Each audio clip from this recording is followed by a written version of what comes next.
हमारे यहाँ 222 अनुदानित कॉलेज है पूरे बिहार में और लगभग 45,000 शिक्षक हैं। एक बड़ा समूह है और यह व्यवस्था सरकार के द्वारा ही की गई थी। हम लोग इसमें आए, जो शोषण करने वाले लोग हैं उनको अगर नीतीश जी बरदहस्त दे रहे हैं तो हम एज ए टीचर या उनसे आग्रह करना चाहेंगे कि सर, आपने 9 आदमी की कमेटी बनाई है, आप उस कमेटी को कहिए त्वरित कार्रवाई करते हुए, और उच्च शिक्षा में जो गिरावट आई है उसके लिए सरकार जिम्मेदार है, शिक्षक नहीं है। मुझे पूर्ण विश्वास है नए सरकार से, यहाँ के अगर उच्च शिक्षा पर ध्यान नहीं देंगे इसका कोई प्रश्न ही नहीं उठता है। और मुझे पूर्ण विश्वास है कि कोई न कोई रास्ता नीतीश कुमार जी निकालेंगे और हम लोगों का कल्याण होगा।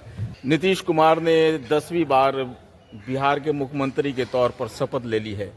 वित्त रहित शिक्षकों को काफ़ी उनसे उम्मीद है और शिक्षकों का ये कहना है कि नीतीश कुमार के कार्यकाल में इस बार हम लोगों पर कृपा की जाए। सर, क्या आप लोगों का ग्रीवांश रहेगा?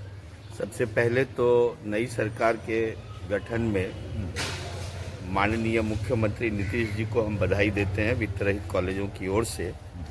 और दूसरी ओर मैं उनसे अपील करता हूं कि बिहार के सभी वर्गों के लोगों के साथ बिना भेदभाव के उन्होंने न्याय करा है।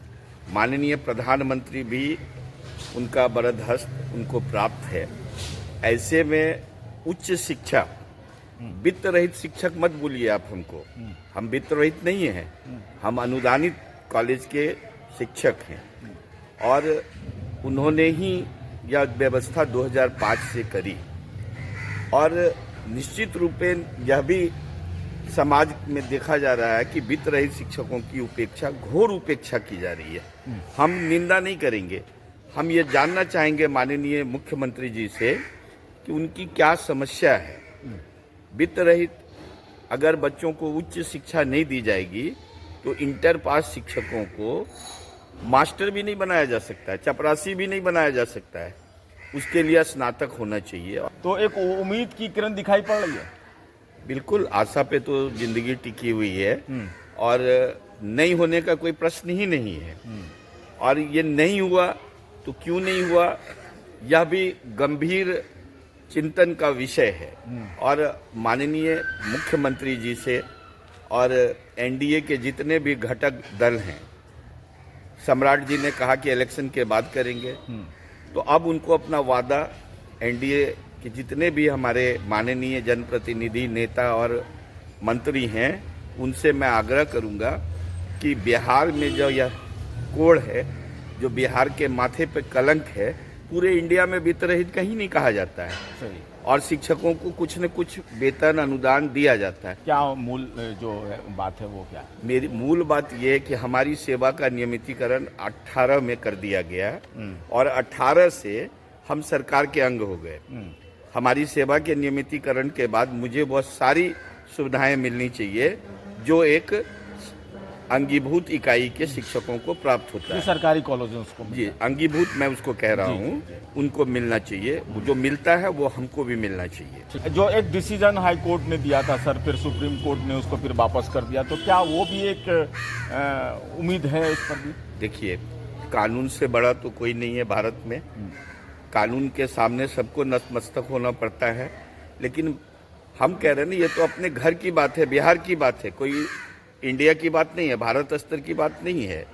ये अब जो नवनिर्वाचित मंत्री बने हैं उनको पहला ये होना चाहिए कि उच्च शिक्षा को नया आयाम दें और जो विकसित माने बिहार का निर्माण है उसमें हम 45,000 शिक्षकों को और 222 कॉलेजों का भी योगदान लें तो एक और बढ़िया बिहार का नाम होगा। और हो सकता है कि आगे भी एनडीए सरकार को बहुमत मिले, क्योंकि इस बार जो मिला है वो जात पात से उठकर, धर्म संप्रदाय से उठकर लोगों ने वोट किया है। तो किसी के प्रति अगर मन में ये अगर पालते हैं, पूर्वाग्रह पालते हैं, तो मैं अपील करना चाहूँगा कि बिहार के जितने भी नागरिक हैं उनका कल्याण हो, साथ में हम शिक्षकों का भी कल्याण हो। सर, मैंने देखा कि चुनाव से पहले काफ़ी आप लोग अनुदानित जितने शिक्षक थे, शिक्षकेतर कर्मचारी थे, काफ़ी आक्रोशित थे, आक्रमण कर रहे थे नीतीश कुमार के पर।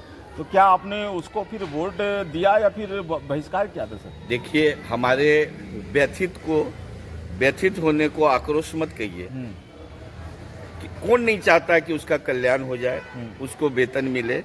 तो हम लोग अपने वेतन के लिए व्यथित थे, आक्रोशित नहीं थे। अगर आक्रोशित होते तो हमारे भाई लोग वोट नहीं करते, हम भी मोर्चाबंदी करते प्रशांत किशोर के तरह, और हम लोग भी अपने पार्टी खड़ा करते। लेकिन हम लोग पूर्ण तरह से एनडीए के साथ थे, क्योंकि हम जान रहे हैं कि एनडीए को छोड़कर बिहार में शिक्षा का जो ज्योति जगाने का कार्य है वह माननीय नरेंद्र भाई मोदी के नेतृत्व में होगा। हमें तो लगता है कि हम लोगों ने अपनी बात आज तक प्रधानमंत्री को पहुंचाया ही नहीं है। मैं हवाई अड्डे में मिलकर बताना चाहता था, लेकिन किसी कारण से मुझे समय नहीं मिला, तो मैं अपनी बात उनके सामने नहीं रख सका।